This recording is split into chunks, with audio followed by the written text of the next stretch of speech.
The 7 braids of Samson's hair are a key symbol of his strength and his nazarite vow. Samson's strength was tied to his long hair, which he was dedicated to not cutting. Delilah eventually tricked Samson into revealing his secret. Samson told her, "No razor has ever been used on my head," he said, "because I have been a nazarite dedicated to God from my mother's womb. If my head were shaved, my strength would leave me, and I would become as weak as any other man." When Samson's mother was pregnant, God told her, "You will have a son, you will name him Samson. He is the one who will save Israel from the hands of the Philistines. He will free Israel. In the Philistine kingdom, he is the one who must free Israel." He has a prophecy.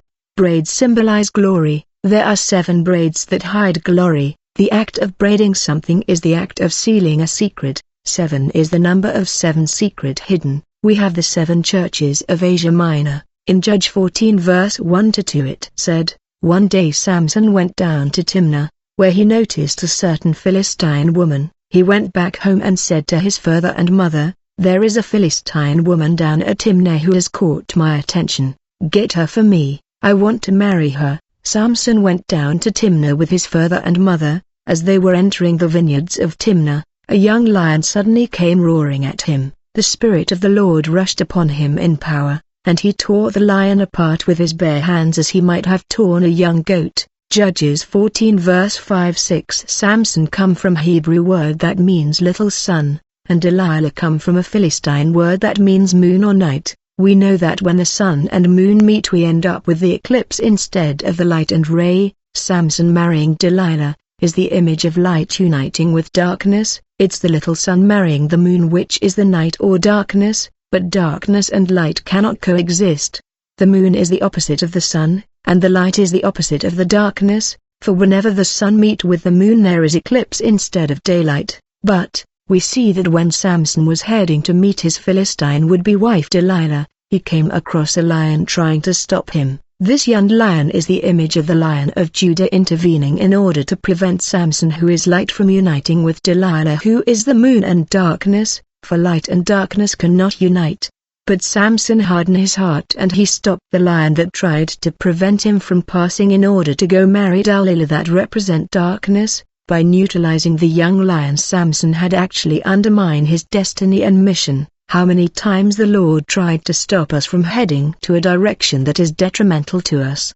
But we manifested hard heart and we made our choice to proceed. There are decisions that go against our destiny which the Lord represented by the lion try to stop, but we end up fighting him. How many times the Lord has tried to stop young leaders from rushing to marriage with the daughters of Jezebel and the queen of the sea. Time passed when Samson passed by the same road the lion Crocus gave him honey. Lion symbolize force but honey symbolizes sweetness. The message is that Samson will lose his vigor and force and will become soft. Samson didn't understand it. He went one to marry Delilah. We live during a time of eclipse, evening time, where there is no light, dark times where the light of God messenger is stifled by the tear. We know the enemy of many, and God is sending his agent to marry God's servant and pastors in order to undermine their ministry, anointing and consecration. Those who are destined to liberate Israel of the Spirit and those who are destined to liberate the church will experience a flaw.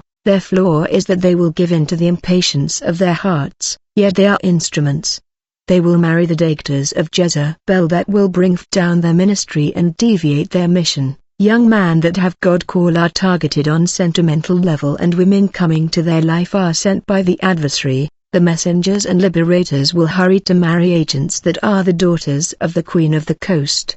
The sun and the light will unite with the moon and darkness, and their light becomes eclipse. Samson made an alliance with Delilah. Modern leaders have entered into marriage covenant with daughters of Jezebel and have become the ridicule of this world, and they will live on earth like ordinary men because they are united in marriage with the daughters who are the daughters of darkness.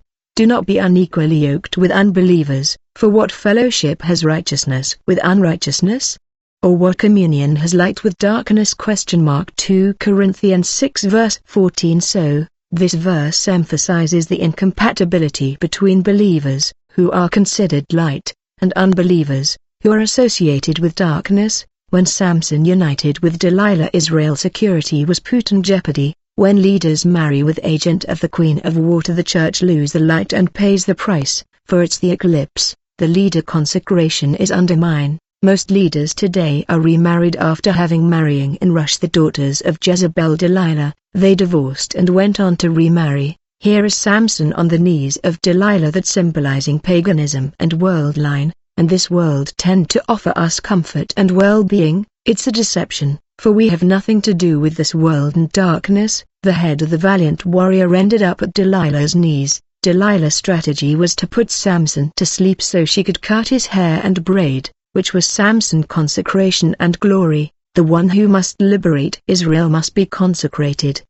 Consecration is the secret of our ministerial strength. Samson lost his braid, that was his consecration. That's how those who are called to liberate the Israel of the Spirit lose their consecration. And what will be the fate of the church?